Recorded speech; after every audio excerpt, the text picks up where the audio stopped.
You did say one thing, which I wanted to follow up with you on, but I didn't want to interrupt you, was maintain the relationships that you have, follow up with people. It's all the low cost, high touch stuff that you do, commenting on things, paying attention to what your clients need. They have a new baby or they're going on a trip, to genuinely wish them well. So were you doing some of that in the times in which you were dealing with a baby, or you had a minute to yourself, or did you just totally check out for 4 months? No, I was doing that a lot on the lead up to it. And And then I you was checked telling out. everybody, yeah, and then I I see. So it was a I think I hardcore. really checked out, Yeah. like it was the transition into motherhood. It was like being hit by a bus. It's Yeah. like physically and mentally. Yeah. I remember thinking like, what happened to my brain? Am I going to be able to work again? Because with the sleep deprivation and all the things a woman's body goes through, I really started questioning like, oh my God, is the business going to have to run without me forever? Because I don't feel like going back into the office. And when I started to slowly after 4 months, it was really hard. Like I wasn't half as sharp as I can be today. Did you have any guilt in the 4 months that you're away? Like, I need to get back in. Why am I doing this? I'm not being a good steward of my own business. Or you're like, you know what? They got it. No, I don't think I was feeling guilty. I was just feeling really grateful. I was also making sure that I was checking in with Joanna, our ops manager, and just being like, are you hanging in there? Is everything cool? And she could have had the house on fire and she would have been like, yeah, no worries. Everything's going smoothly.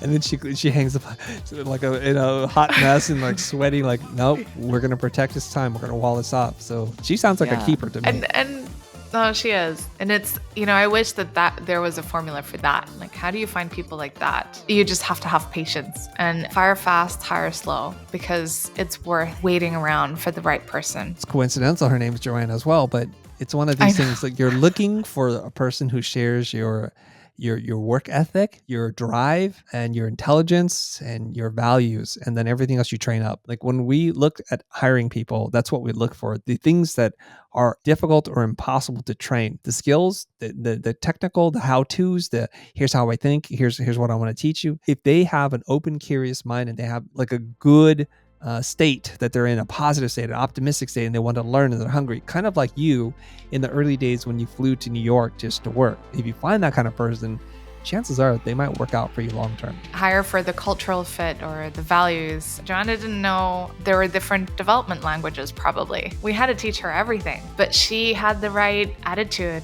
and the right personality to be a good fit. So throughout this period in which I haven't talked to you in a couple of years, you've had a baby, you got another one on the way, you got one in the oven, as they say. Yeah. How has business been for you? How are you tracking financially year to year in the last couple of years in which I haven't really talked to you? We've increased our profits drastically. One of the things that brought me huge peace of mind was that we got our savings to a point where if we stopped getting clients today, Chris, I could pay my team for a whole other year.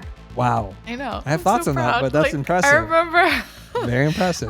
Because I remember back in 2017, I was spending so much. Maybe the year I met you in person, I was like flying myself everywhere to meet all these people. And I was spending a lot and just like living almost like month to month. And then there was a month where a couple of things went wrong at the same time. And suddenly I didn't have money for salaries. And unfortunately, I had to fire 3 people on the same day, and I helped them get other jobs and I sent referrals, and I was so embarrassed. I was like, I made the wrong decision. I need to never be in this place again. And so we really prioritized profit. But in terms of how we've been tracking ever since I've had the baby, to me, what success looks like is for my team to be in a good place mentally. We haven't really grown revenue. We've just grown profit and stayed steady, but it feels really good at this place in my life. So that's going to be shocking for a lot of people to kind of get their head wrapped around, which is revenue has been even. How does profitability go up? I'm going to suspect because you started to remove a lot of the variables out of this. You got your spending under control, and now you could just maintain and sustain a happy, healthy work culture where people don't have to grind and it's not about the rat race, and you found a really nice stasis, right? Where everything is kind of in balance. We're trying to get the business to a place where no one's really feeling stressed, because there were times where it was like probably not great to work at Gift Design Studios because there are moments where everyone's like, wait, we have so many projects going on at the same time. So now we're charging a lot more or more than we used to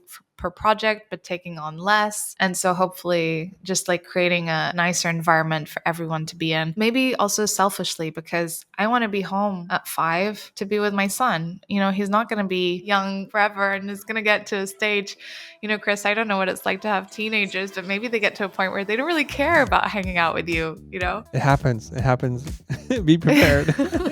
Well, so maybe that's when I'll focus on growing the business. Like when they're teenagers, I'll focus on like taking GIFT to the next level. But right now it's like, no, we're good. Yeah. You're in the season in your life where it's about connection and bonding and lessons and together time and all that kind of stuff. But I have the philosophy that when you're in that season, when it's time for your children to do their own thing, to become their own person, as much as you want to, it's actually unhealthy for you to hold on, because it'll be this relationship where they won't know who they are. Like the way you set up your business, you want to set up the people that you're responsible for in a way that they can go out and be their own thing. The next time we'll see you will be in 14 years when your child is 16-year-old and you have Chris. I have the 3 pillars of parenting. It's permission, it's performance, and it's, you know, who knows what the third be, perseverance, you know, it'll be like that. And we'll go through that. And those will be the lessons that you'll learn.